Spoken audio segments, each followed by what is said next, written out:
It's been 16 days and 7,000 kilometres since we picked up these two beautiful 24 model Africa twins on the Gold Coast and made our way across Australia to the coastal town of Carnarvon in WA.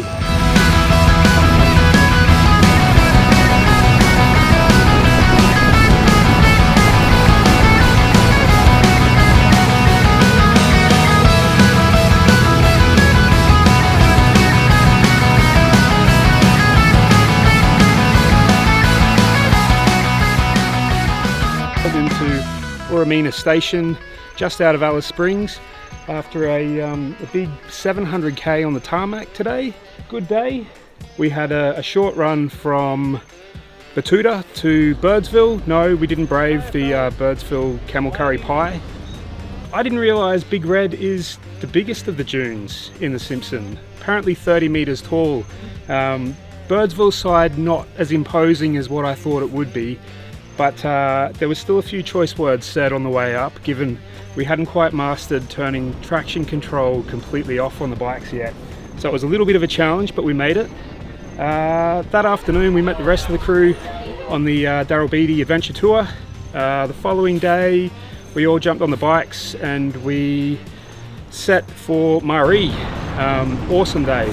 Dirt all the way, about 540 k's. There was some nice muddy water crossings, there were some tricky sand sections that caught a few of the boys out, but I really felt like I bonded with the bike through the hard stuff. Had a ball, certainly left an impression on it. Front wheel picked up a sharp rock, bash plate didn't quite deflect it far enough, put a little hole in the side engine casing. Fortunately it was only small, we picked it up quick. Daryl, being the champion he is, fixed it quickly on the side of the road and we were back moving again. Loving the low down torque that the 1100 on the Africa Twin delivers. It's smooth, it's predictable and just gives you confidence in these tricky conditions. As does the 21-inch front, just helps you track through, it's awesome. The Sex Cannon fitted to my bike, that's the exhaust by the way, has such a lovely note. It's meaty and throaty, but it's not aggressive or abrasive. Doesn't drone on the highway. If I was speccing one out, I would definitely pick the exhaust box.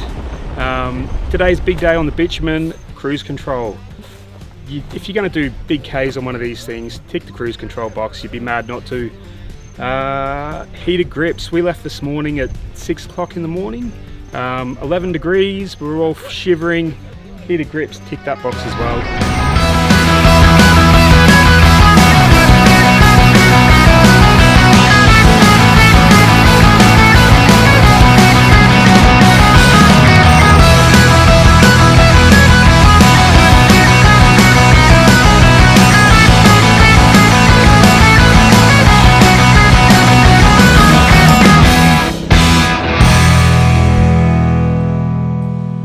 Along the way we've been lucky enough to see a few of Australia's hidden gems. One I quite literally didn't see coming was Dion's Lookout, a few k's up the road from Batuta. Named after young Dion Brook, who lost his life in a helicopter accident. When we spotted the sign and pulled down the road to the lookout, I was thinking there can't possibly be a lookout here. There's no elevation. A couple of minutes later I was taking in a beautiful 360 vista of outback Queensland. The mix of red dirt and greenery after the rains was beautiful. Karijini National Park, my highlight destination of the trip. Hemsley Gorge, wow. Scaling down the goat track into the layered rusty iron bleached rock isn't for the faint-hearted, but the crystal clear rock pools and waterfalls that lay at the bottom of the gorge are spectacular. Sensory overload. Looking forward to getting back to explore more of Karijini's treasures. Flooding further north gave us lots of opportunities to take in the expansive Lake Eyre, Australia's largest salt lake spanning 9,500 square kilometres and home to Australia's lowest point with its seabed 15 metres below sea level.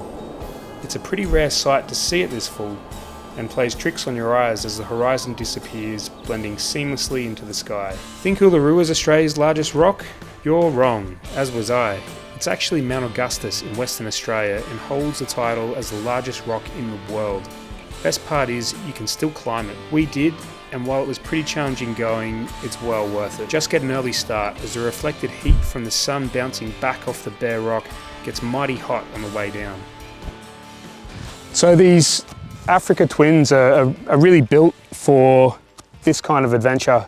They seem to do everything well. They're a bit like the Swiss Army knife of bikes, as you'd expect from adventure bikes, I suppose. We've put them through some punishment over the last couple of weeks. We have been in sand and dirt and gravel, slip sliding around. So it's been great testing them in an environment like this where the road is so varied and you're in soft sand 1 minute and next minute you're on sharp corrugations. The vibrations and the rattles that we've hit over the past couple of weeks, I'm surprised nothing's vibrated loose. They've stood up really well. Suspension, we've been doing a few adjustments along the way to try and get a good balance. In the early piece, we had a few woot sections of sand where the suspension on the non-electronic Africa Twin was maybe a little bit soft. With a bit of tweaking over a few days, we managed to stiffen up the suspension and made the ride quite a bit nicer. Electronic bike we also played with as well and stiffened up the preload, got a nice balance on it as well. It's a testament to Honda at how well these bikes are put together. They say life is all about the journey and not the destination, and I feel like that's a pretty apt phrase after spending the last couple of weeks tucked inside of a helmet on a motorbike. And what a journey this has been. We've seen some incredible countryside, we've seen colours change, we've seen shapes on the horizon grow and shrink and slide by us, and every day's been unique. These things have been a dream to ride and perfect for an adventure like this.